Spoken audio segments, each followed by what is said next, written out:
선교자 주기철 목사님의 옥중 일기 가운데 늙으신 어머니를 생각하고 쓴 이런 글이 있습니다.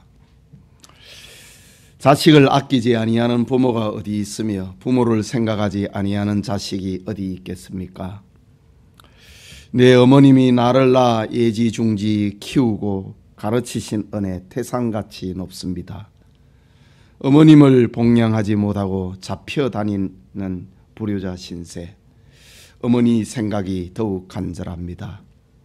그러나 어머님을 복양한다고 하나님의 계명을 범할 수는 없었습니다. 연약한 나를 붙들어 주옵소서. 사랑하는 나의 어머님을, 80 넘어 늙으신 내 어머님을 자비하신 주님께 부탁합니다. 주 목사님이 옥중에서 쓴 일기 가운데 이런 글귀입니다. 사람은 누구를 막론하고 자기를 낳아준 부모님이 있습니다. 하나님께서 우리를 세상에 보내실 때는 부모를 통해 태어나게 하셨습니다. 부모님은 우리 존재의 근원이 되게 하신 것입니다. 그리고 언젠가 자녀된 우리도 부모의 입장에 서게 됩니다. 오늘 본문은 하나님께서 이스라엘 백성에게 주신 10계명인데 이는 하나님의 사람의 본분이 무엇이고 인간의 행복은 어떻게 이루어지는지를 알려주고 있는 말씀입니다. 즉 10계명은 구원받은 사람이 하나님 관계에서 그리고 인간 관계에서 어떻게 살아야 하는지를 알려주는 변함없는 윤리법인 것입니다. 그 중에 제5계명은 부모 공경을 가르치는 인간관계에서 첫 번째 계명이 됩니다. 어버이 주일 아침에 내 부모를 공경하라 라는 제목으로 하나님의 말씀 받고자 합니다. 말씀을 듣는 우리 모두에게 부모 공경을 통하여서 가정의 행복을 이루는 우리의 심령의 행복이 이루어지는 은혜가 있기를 소원합니다. 첫째로 부모 공경은 하나님의 명령입니다. 지금 시내산 밑에서 하나님의 말씀을 듣는 이들은 아브라함과 이삭과 야곱의 후손인 하나님의 언약 백성입니다. 그들은 애굽 땅 종되었던 곳에서 어린 양의 피를 문설주와 임방에 바르고 그 고기를 먹음으로 죽음을 넘어선 구원의 표적을 가지고 있는 사람들입니다. 하나님은 구원받은 그들의 행복을 위하여서 하나님 관계에서 인간 관계에서 살아가야 할 윤리법을 들려주신 것입니다. 10계명의 서문이 이렇습니다. 20장 1절과 2절에 하나님이 이 모든 말씀으로 말씀하여 이르시되 나는 너를 애굽 땅 종되었던 집에서 인도해낸 네 하나님 여호와니라 라고 하면서 10계명의 서문이 시작됩니다. 말하자면 10계명은 애굽 땅 종되었던 집에서 인도하여 낸 내 하나님 여호와라 라는 구원을 전제하고 있는 구원받은 백성의 삶의 원리라고 하는 것입니다. 그렇다면 이것은 인간이 고안해낸 법이 아닙니다. 사람들이 모여서 입법 과정을 거쳐서 만들어진 법도 아닙니다. 10계명은 하나님이 자기 백성에게 주신 행복을 위한 윤리법입니다. 그 말씀 가운데 12절에 내 부모를 공경하라 라고 합니다.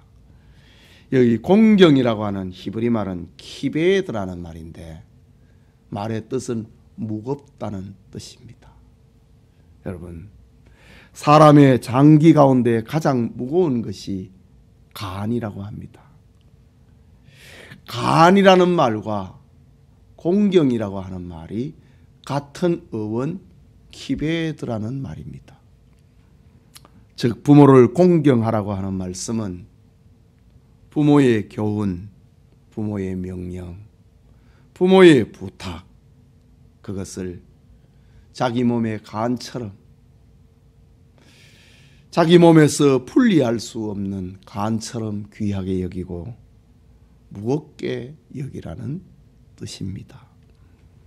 예수님께서도 부모에게 불효한 자가 하나님을 섬긴다고 할 때에 그것은 거짓말하는 것이고 하나님의 말씀을 폐하는 행위라고 경고하신 적이 있습니다. 말하자면 하나님을 올바로 섬긴다고 하는 것은 첫째로 부모 공경으로 나타나야 된다는 말입니다. 그래서 영감의 저자 솔로몬은 잠언 23장 22절에 내 낳은 아비에게 청종하고 내 늙은 어미를 경히 여기지 말라, 가볍게 여기지 말라, 키베드, 무겁게 여기라 라고 합니다. 잠언 23장 25절에는 내 부모를 즐겁게 하며 내 낳은 어미를 기쁘게 하라 라고 합니다. 이처럼 성도는 부모님의 말씀을 귀하게 여기고 간처럼 무겁게 여겨야 됩니다. 부모님을 즐겁고 기쁘게 해드려야 됩니다. 이유는 자기 부모를 공경하지 않고는 보이지 않는 하나님을 바로 신앙할 수 없기 때문입니다. 오래전에 충북 제천에 출신의 한 판사가 있었습니다. 그는 허리가 굽은 장애인입니다. 곱사등을 가지고 있습니다. 어린 시절 그의 아버지는 술과 도박에 빠졌습니다. 아버지는 도박이 잘못인 줄 알고 도박을 끊기 위해서 손가락까지도 절단했습니다. 그러나 다시 노름판에 기웃거리는 겁니다. 손가락이 잘려 손으로 화투를 잡을 수 없음에도 대리인을 세워서 노름하는 것입니다. 결국 아버지는 모든 가산을 탕진하고 가족들은 어머니의 삭바느질을 통하여서 연명하게 됩니다. 그럼에도 아버지는 집에 들어올 때마다 노름 미천을 내놓으라고 어머니를 닥달하기가 일쑤였습니다. 그러던 어느 날 아버지는 홧김에 마루에서 놀고 있는 어린 아들을 마당으로 던져버립니다. 이 일로 인하여서 아이는 곱사등이 되고 말았습니다. 그런 아이에게 함께 놀아둘 친구가 없었습니다. 그는 외로워서 교회로 가게 되었고 그리고 열심히 공부했습니다. 그리고 사법고시에 우수한 성적으로 합격을 하고 판사가 됐습니다. 그 판사는 자기를 그렇게 만드는 아버지를 정성으로 모시는 겁니다. 그의 성장 과정을 잘 알고 있는 동네 사람들은 효도하는 모습이 남다른 그 판사를 더욱 존경합니다. 누군가가 부모 공경의 이유를 그에게 물었습니다.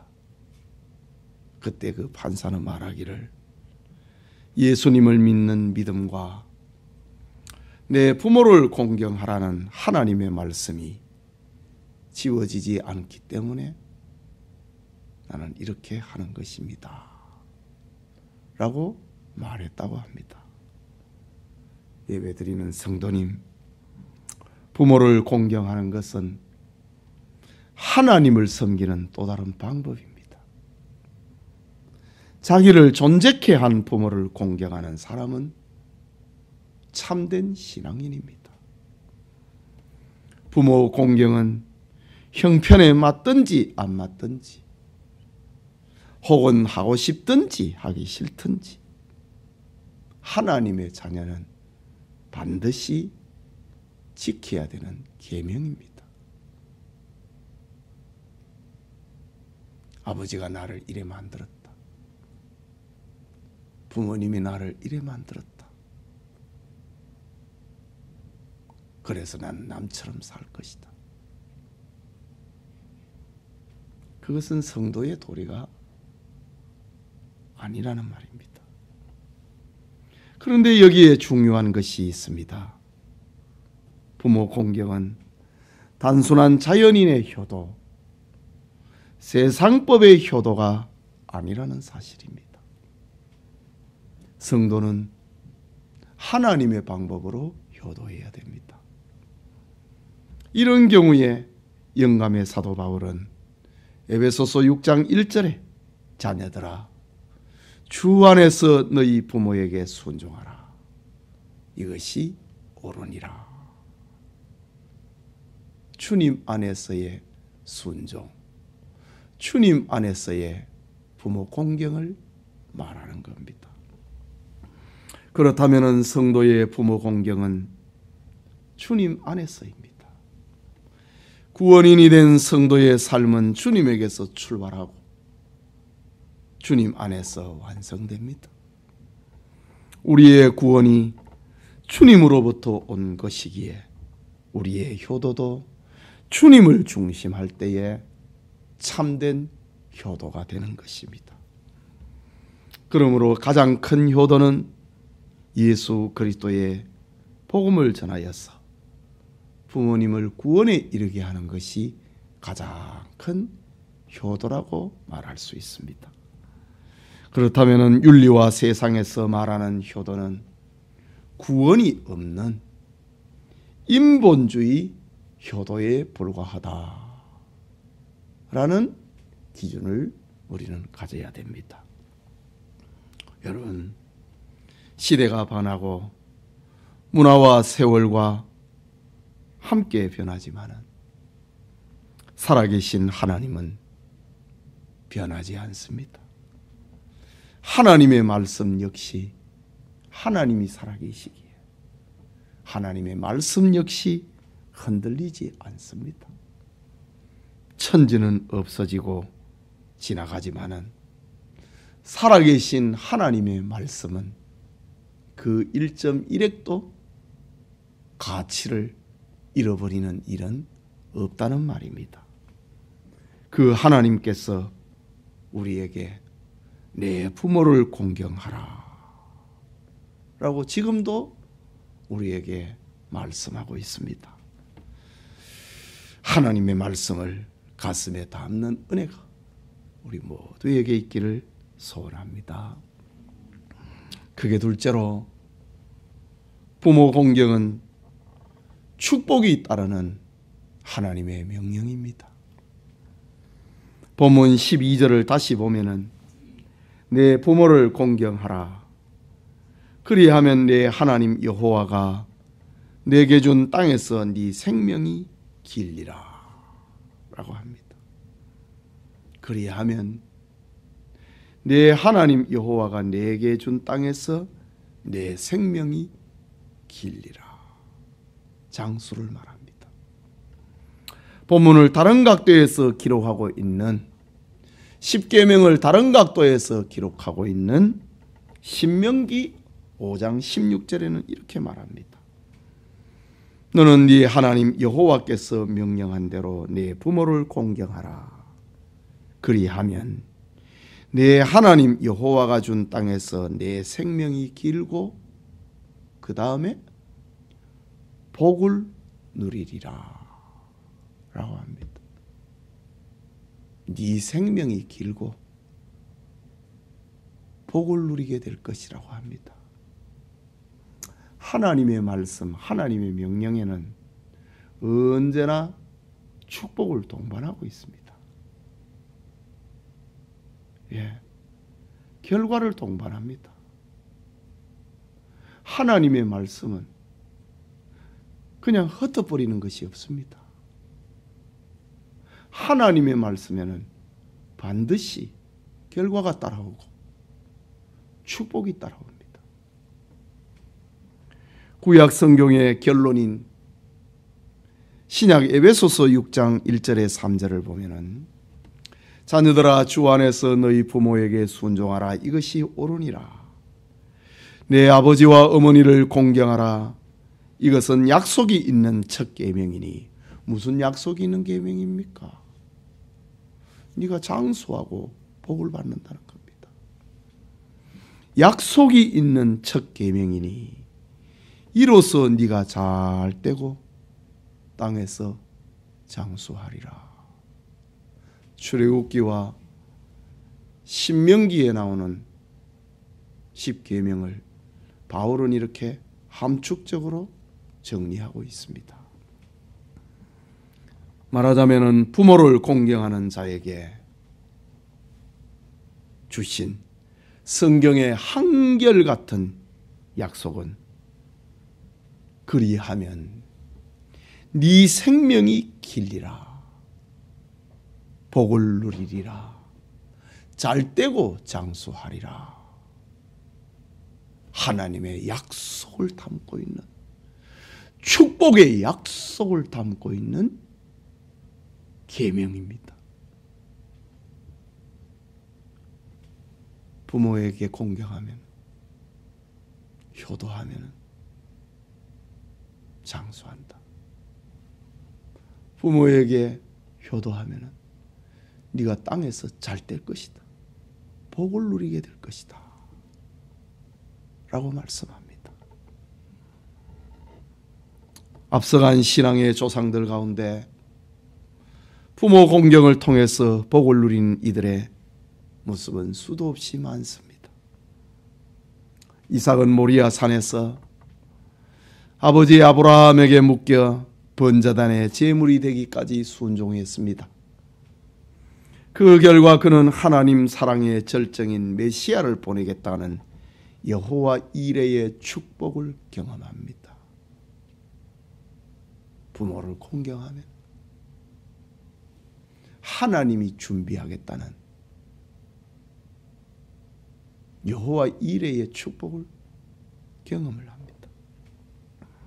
요셉은 아버지 야곱에게 지극한 효자였습니다.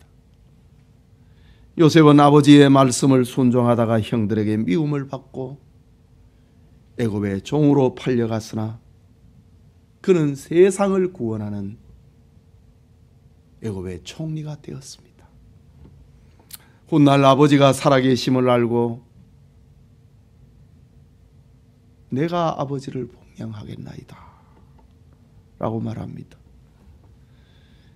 요셉은 아버지 야곱이 죽었을 때에 40일 동안 울었다고 합니다.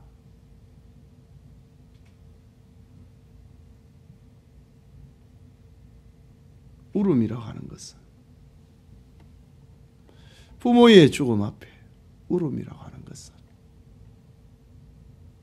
못다한 다하지 못한 효도 때문입니다. 그래서 우는 거예요. 내가 효도를 다 못했다 이거지.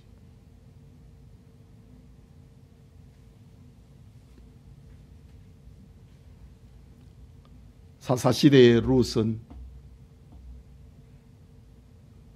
지극한 효성을 가진 며느리의 상징입니다. 룻기 1장 16절에 룻이 가로되 나로 어머니를 떠나며 어머니를 따르지 말고 돌아가라 강권하지 마옵소서. 어머니께서 가시는 곳에 나도 가고 어머니께서 유숙하시는 곳에 나도 유숙하겠나이다. 어머니의 백성이 나의 백성이 되고 어머니의 하나님이 나의 하나님이 되시리라 라고 합니다.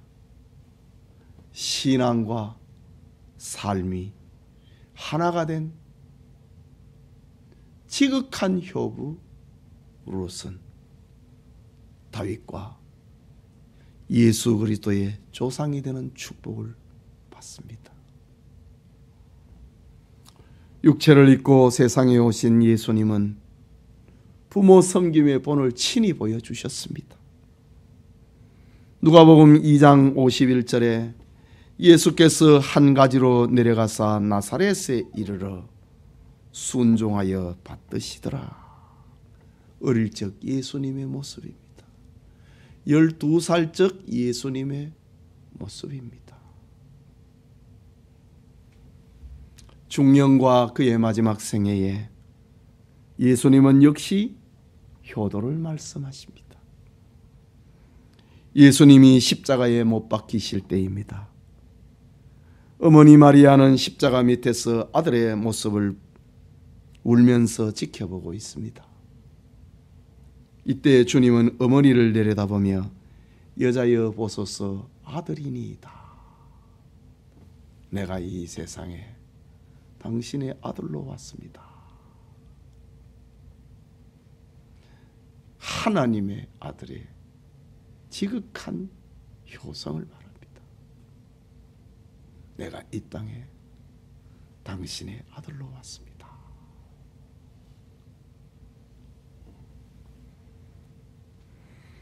울고 있는 어머니를 위로해 드렸습니다.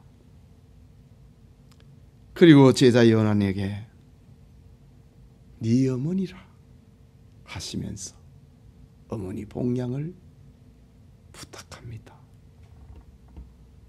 여러분, 성경은 효도하는 자식에 대한 축복뿐만이 아니고 부모를 거역한 자가 받는 벌도 기록하고 있습니다.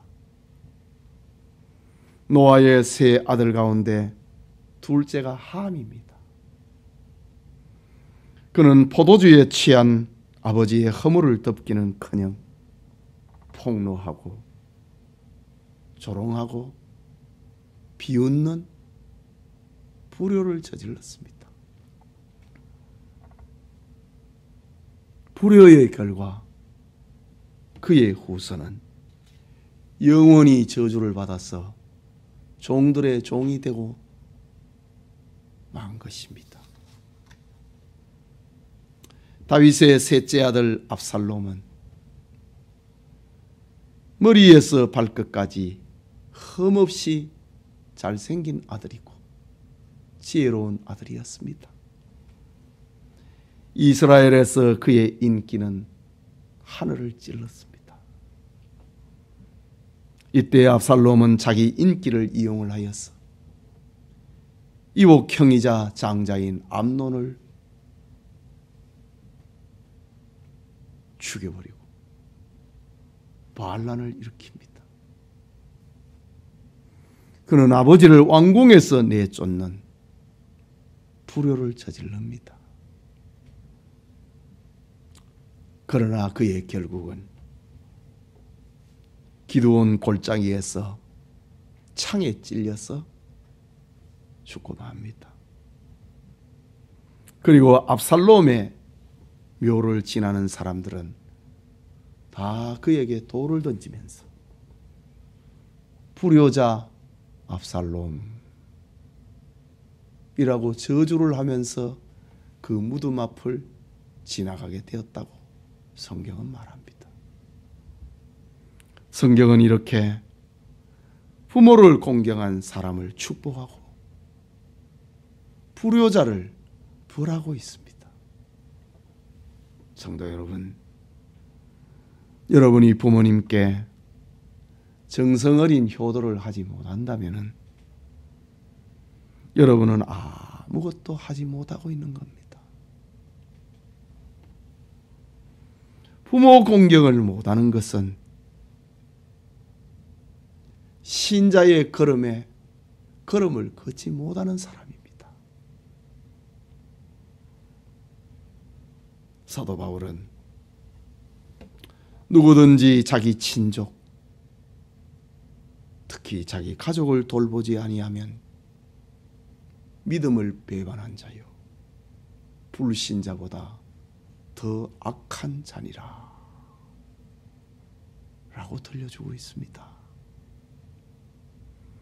예배드리는 우리 성도 여러분, 부모가 없는 사람, 조상이 없는 사람, 스승이 없는 사람, 영적 지도자가 없는 사람, 그 사람은 하나님 신앙도 없고 전통도 없는 사람입니다.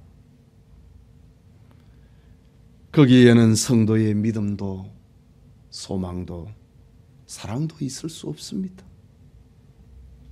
거기에는 질서도 규율도 창조도 발전도 없고 혼란의 고통의 연속일 뿐입니다.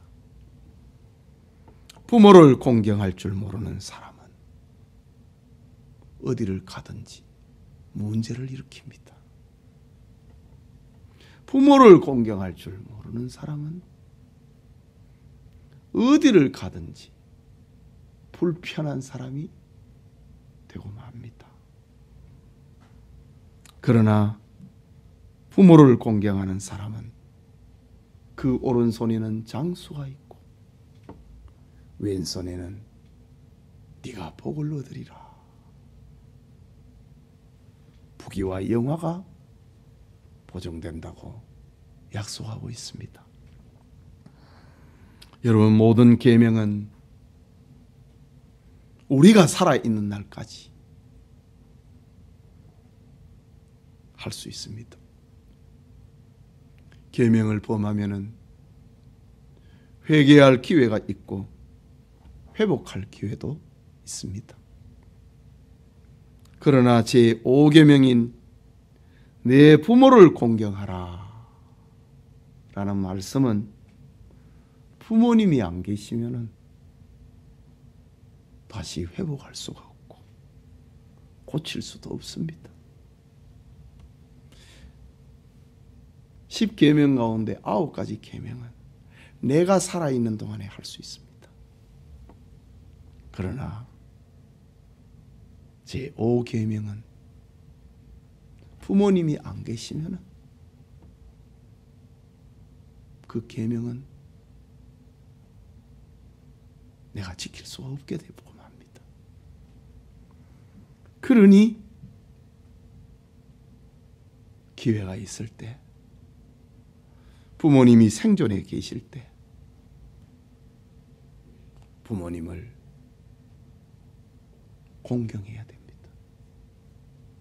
간처럼 무겁게 여기고 그의 말씀, 그의 교훈, 그의 부탁을 귀하게 여겨야 하는 것입니다. 우리 중에는 이미 이 축복의 기회를 잃어버린 사람들도 있습니다. 그렇다면 자식들에게 이 축복의 원리를 가르쳐서 자녀들을 하나님의 자녀로 살게 만들어야 됩니다. 하나님의 말씀에 따라 내 부모를 공경하라. 그리하면 하나님이 너에게 복을 주실 것이다 라고 말입니다. 내 부모를 공경하라고 하는 하나님의 명령을 지키고 네가 잘되고 장수하리라는 하나님의 축복의 대상이 되는 은혜가 어버이 주일을 지키는 우리 성도님들에게 함께하기를 소원합니다. 우리 같이 기도합시다. 부모 공경, 부모에게 효도라고 할 때에 당당한 사람이 누가 있습니까? 저도 마찬가지입니다. 그래서 어버이 주일 설교는 길게를 못 하겠어요.